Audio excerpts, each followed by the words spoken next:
seperti 1 mangkok, 1 gelas, 1 sendok makan, 1 sendok teh, dan berapa gram.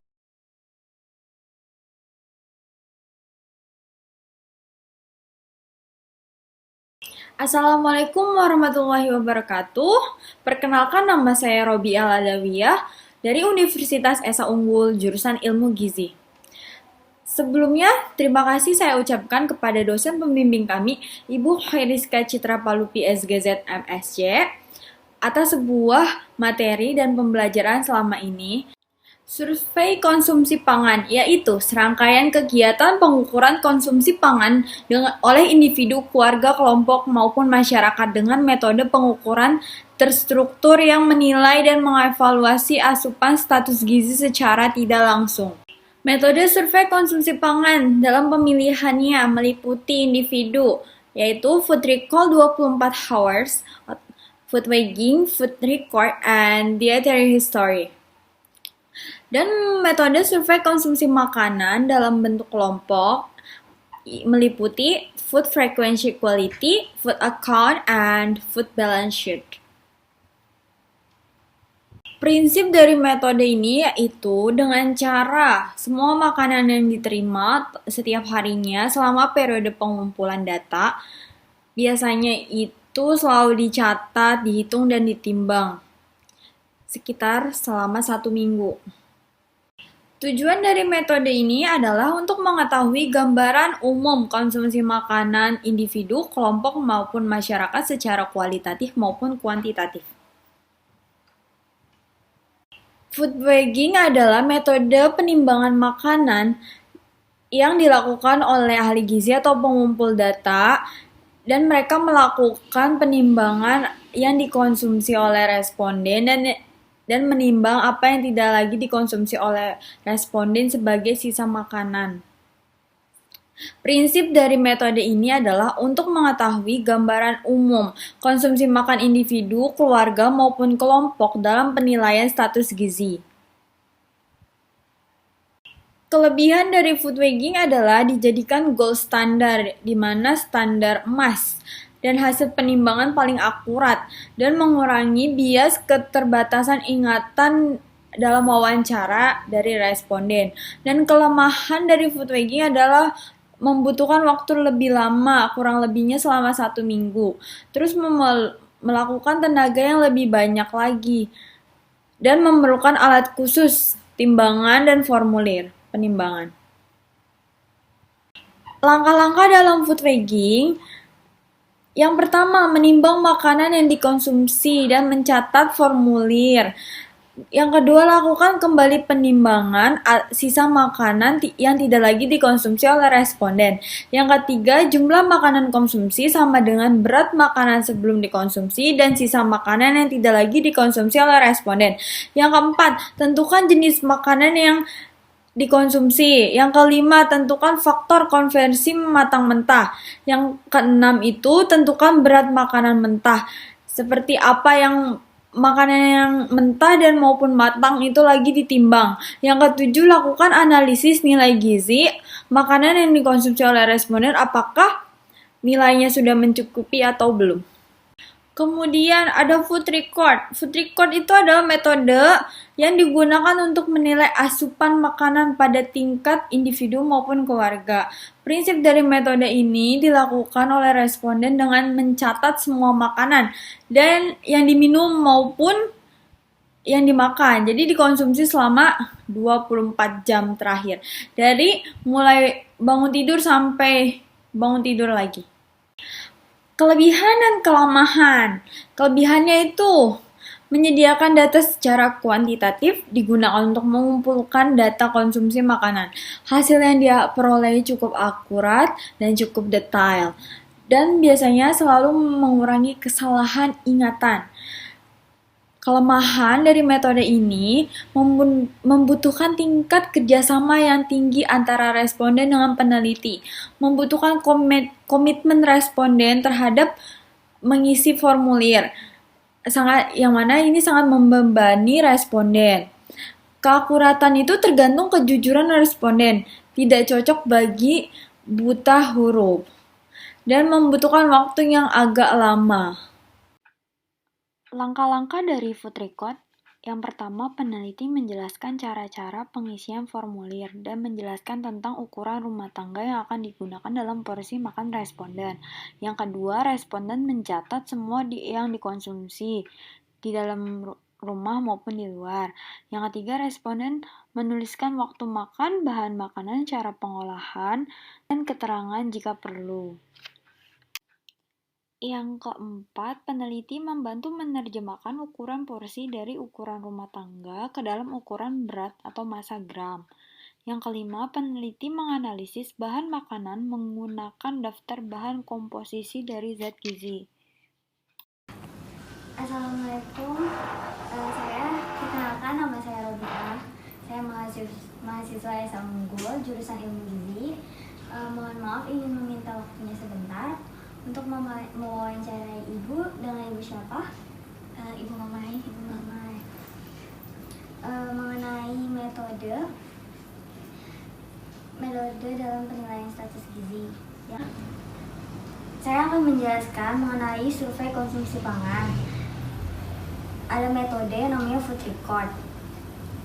Yang mana food record itu estimasi dalam mewawancari sebuah hasil makanan. Jadi sebelumnya, metode food record merupakan metode survei konsumsi pangan yang digunakan untuk menilai asupan makanan pada tingkat individu dan dapat juga digunakan untuk tingkat keluarga. Bu akan menuliskan pelaksanaannya. Saya sebagai peneliti meminta kerjasamanya dalam komitmen responden mengisi formulir. Di mana dalam pengisian formulir nanti Ibu tulis nama responden, hari dan tanggal, alamat, kode responden, Ibu sebagai walinya dari lansia ya, kode responden lansia. Jadi di sini nanti ditulisin waktu makannya dari pagi sampai besok pagi lagi. Jadi Ibu nanti akan menuliskan waktu makannya selama 2 hari, 24, jadi 48 jam. Di sini ditulis nanti nama hidangannya, bahan makanan mentah, cara pengolahannya bagaimana, ukuran rumah tangga seperti 1 mangkok, 1 gelas, 1 sendok makan, 1 sendok teh, dan berapa gram. Baik Bu, terima kasih atas waktunya. Salah satu yang telah mengisi formulir dari food record ialah responden kami berusia 71 tahun, memiliki riwayat penyakit gagal ginjal kronis dan riwayat diabetes mellitus tipe 1. Metode food recall ialah metode yang mana responden mengingat tentang pangan yang dikonsumsi pada periode 24 jam, yaitu dari waktu bangun tidur hingga bangun tidur kembali. Prinsip dari metode ini ialah hasil dari wawancara konsumsi pangan diperoleh melalui wawancara antara peneliti dengan responden. Kelebihan dari metode ini adalah dapat digunakan oleh subjek yang buta huruf, relatif murah dan cepat, menjangkau sampai besar. Dapat dihitung asupan energi dalam sehari. Kelemahannya ialah sangat tergantung dengan daya ingat dari responden. Perlu tenaga terampil, adanya the flat slope syndrome. Tidak dapat diketahui distribusi konsumsi individu dan keluarga. Beberapa responden yang telah mengisi formulir dari food recall ialah terbagi dari 3. Dari usia balita, ibu hamil, dan anak sekolah. Usia balita yang bernama Alfia Hasna Maulida dengan usia 2 tahun 6 bulan. Anak sekolah yang bernama El Azam Syauki dengan usia 5 tahun 5 bulan. Ibu hamil yang bernama Nyonya Afrina dengan usia 33 tahun. Identifikasi dari ketiga responden food recall ialah yang pertama, makanan yang dikonsumsi pada anak balita, yaitu masih menjadi masalah di mana balita tersebut belum memenuhi makanan yang mencukupi zat gizinya karena pola asuh sang ibu di dalam pemberian makan tidak bervariasi dengan kebiasaan tidak makan sayur yang membuat anak tidak menyukai sayur. Juga porsi makan yang terlalu sedikit karena anak tidak nafsu makan dan lebih menginginkan jajan instan di luar rumah. Kebutuhan air pun tidak terpenuhi. Akibatnya, anak tidak menyukai air putih. Dan perlu adanya edukasi terhadap pola asuh ibu terkait gizi seimbang. Makanan yang dikonsumsi oleh responden ibu hamil. Tentunya terkait masalah gizi pada ibu hamil begitu pentingnya terhadap generasi anak di masa depan. Oleh sebab itu, makanan yang dikonsumsi oleh ibu hamil cukup bergizi namun tidak lengkap. Karena lebih banyak bekerja di luar dan memasak apa yang menurutnya mudah dibuat, seperti sosis dan nugget instan tanpa ada variasi dalam sebuah menu makanan. Untuk itu, porsi ibu hamil pun biasanya harus lebih banyak, apalagi telah memasuki trimester kedua. Tentunya dengan ini, ibu hamil perlu adanya edukasi terhadap penambahan kalori pada dia. Makanan yang dikonsumsi pada anak sekolah menjadikan anak sekolah adalah masa emas dalam pertumbuhan juga pembelajaran. Terkait responden ini, makanan yang dikonsumsi belum tercukupi zat gizinya, di mana terlalu banyak karbohidrat dan tidak ada serat di dalamnya, seperti sayur dan buah. Tentunya, hal ini berakibat sebagai pola asuh yang belum baik, menjadikan anak tidak menyukai buah dan sayur, juga kurangnya meminum air putih, yang mana anak tidak menyukai air putih juga.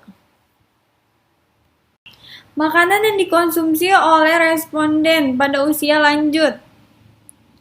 Responden dengan usia ini sudah mencukupi kebutuhan zat gizinya, di mana responden ini memiliki riwayat penyakit gagal ginjal kronis dan diabetes mellitus tipe 1 yang mengharuskan responden mengikuti pola diet dengan benar dan tidak mengalami malnutrisi dengan tercukupinya zat gizi, karbohidrat, protein, vitamin, mineral, juga seng, menjadikannya penderita ini tidak defisiensi zat gizi.